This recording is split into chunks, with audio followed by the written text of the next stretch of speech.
இல்லை எங்கப்பா மீனை பாருங்க எப்படி இருக்கு பாருங்க. செம்மையான மீன் தான் பாருங்க. பார்க்காத மீனை பாருங்க எப்படி கொத்து கொத்தா அழகு பாருங்க. எப்படி மீனுங்க கண்ணுக்கு ஷா எவ்வளோ மீன் பாருங்க. அப்படியே மீன் கடலோட அப்படியே கடல்ல கிடக்க மீனோட இங்கே அதிகமாக கிடக்க மாதிரி அருமையான மீனுங்க பாருங்க. பார்க்காதவங்க மீனை பாருங்க எவ்வளோ மீனுங்க. அங்கே பாருங்க கொத்து கொத்தா அங்கே பாருங்க. இங்கே பாருங்க எவ்வளோ மீனுங்க. தெளிவான மீன் சாப்பிட்டோம்னா அவ்வளோ ருசியாக இருக்கும். பாருங்க எப்படி கொத்து கொத்தா பாருங்க. என்ன மீன்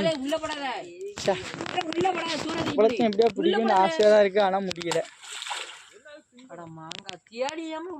எப்படி கலையுது பாருங்க மீன்.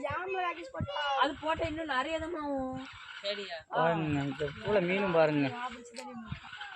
நம்ம பசங்க அந்த மீனை பிடிக்க எப்படி வந்திருக்காங்க பாருங்க. நம்ம பசங்க தெளிவா பிடிப்பானு ஒரு மீனை பிடிக்கல இது வரைக்கும். சில அந்த மீனை காமி அங்கே பாருங்க ஒரு மீன். இது என்ன மீன் பார்த்து சொல்லுங்க. பேலி மீனா சாப்பிடலாமா?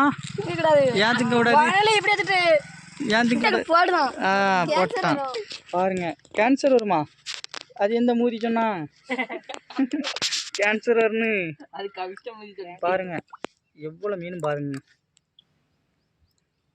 ஒண்ணுமே அம்படல கெண்ட அம்படுன்னு பார்த்தா கெண்டி அம்பட முடியும் போகும் மண்ணா வீட்டுக்கு போய் கெண்டைக்கு பாருங்க எவ்வளவு போடாச்சு இந்த தடவை செத்துட்டு அடிச்சா நல்லா இருக்கும்.